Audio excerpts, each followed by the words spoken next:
50,000 টাকার কাজ মাত্র 5,000 টাকায় করে দেন এই চাচা। ক্ষতিগ্রস্ত টায়ারের নির্দিষ্ট অংশের চারপাশে মাটির আস্তর দিয়ে তার মধ্যে গলন্ত সীসা ঢেলে এমন এক অভিনব কৌশল অবলম্বন করে তিনি পুরনো ট্রাক এবং ট্রলির চাকা রিপেয়ার করেন, যা রীতিমতো আপনাকে আশ্চর্য করে দিবে। এই চাচার বয়স 70 হয়ে গেছে।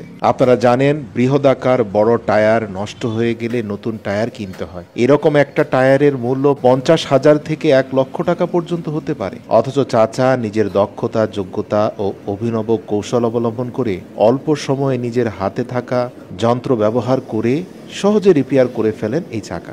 আপনারা এই চাকা রিপেয়ার দেখতে দেখতে চাচার কিছু জীবন ঘনিষ্ঠ কথা আপনাদেরকে শোনাই। জানতে চাইলাম, চাচা যান, এত বৃদ্ধ বয়সেও কেন আপনি কাজ করেন? আপনার সন্তানরা কি আপনার ভরণ পোষণ দেয় না? চাচা তার সন্তানদের প্রতি গভীর ভালোবাসা এবং দায়িত্ববোধের পরিচয় দিয়ে বললেন, সন্তানরা আমাদের জীবনের সবচেয়ে বড় আশীর্বাদ। ওরা যখন ছোট ছিল তখন তাদের জন্য রাত জাগা, তাদের পড়াশোনার খরচ চালানো, তাদের ভবিষ্যৎ গড়ে তোলার জন্য আমি কোনো কষ্ট করি নাই।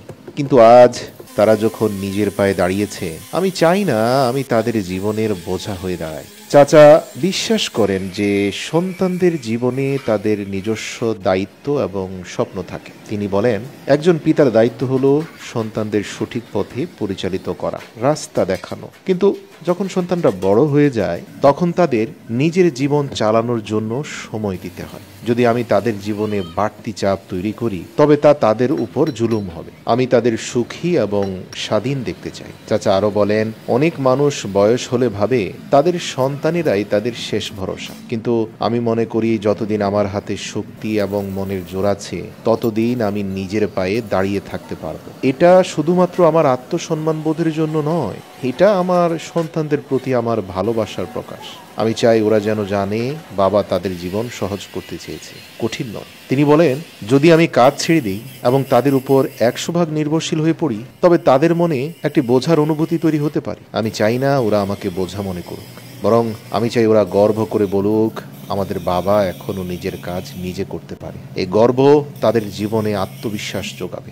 আর আমিও আমার আত্মসম্মান বোধ নিয়ে আমার প্রভু, আমার মালিকের কাছে ফিরে যেতে চাই। আমি এখনো প্রার্থনায় বলি, হে আল্লাহ, আমাকে নিজের পায়ের উপরেই মৃত্যু দাও, পরনির্ভরশীল করো না। চাচা নিজ সন্তানদের দায়িত্ব সম্পর্কে আরো বলেন, সন্তানেরা যখন বড় হয় তাদের জীবনে অনেক নতুন চ্যালেঞ্জ আসে। তারা তাদের পরিবারের জন্য কাজ করে, তাদের সন্তানদের ভবিষ্যৎ নিয়ে ভাবে।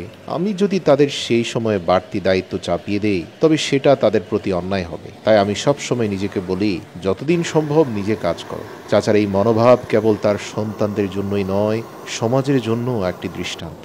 তিনি বলেন, আমি চাই সবাই এই শিক্ষা নিক যে জীবনের শেষ সময় পর্যন্ত কাজ করার চেষ্টা করা উচিত, কারণ কাজ শুধু আমাদের জীবিকা নয়, আমাদের জীবনের অর্থ।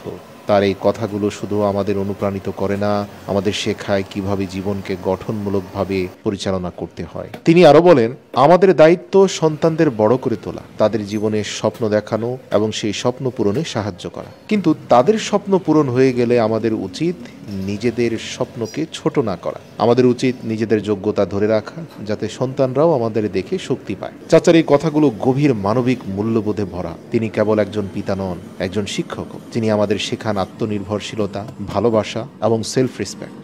তিনি বলেন, জীবন মানে শুধু নিজের জন্য বাঁচা নয়, অন্যদের জন্য কিছু করা। কিন্তু সেটা করতে গিয়ে কখনো কারো উপর বোঝা হয়ে যাওয়া উচিত নয়। এটা আমাদের সবার মনে রাখা উচিত। তার এই কথাগুলো আমাদের মনে করিয়ে দেয়, বয়স কোনো বাধা নয়। মনোবল এবং কাজ করার ইচ্ছা থাকলে আমরা যে কোনো পরিস্থিতিতে নিজেদের স্বাধীনভাবে প্রতিষ্ঠিত রাখতে পারি। চাচার এই শিক্ষামূলক এবং অনুপ্রেরণামূলক দৃষ্টিভঙ্গি আমাদের জীবনের প্রতিটি পদক্ষেপে পথ দেখায়।